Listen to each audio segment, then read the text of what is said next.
Hello everyone, Coach Carver here. In this module today, we're going to be talking about TradingView.com and how you can pull up a currency pair. If you haven't already, please pull up TradingView.com. Go ahead and create yourself a free account in the upper right hand corner.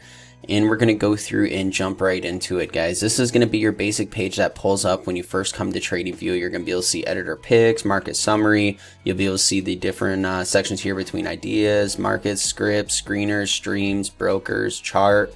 Right, you're going to see all this different stuff here, but what I want to do now is I want to show you how to actually pull up a currency pair. So let's go ahead and pull up the most traded pair, Euro USD. If you type in EURUSD, you're going to see here, you can just go ahead and click on this top one from Forex.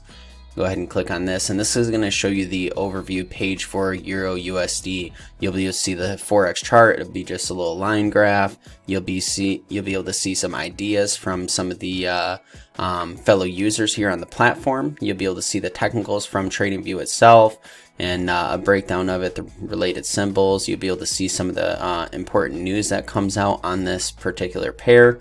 But what I want you to do is scroll back up here and you'll be able to see full featured chart. This is how we are going to pull up our chart so we can do our technical analysis.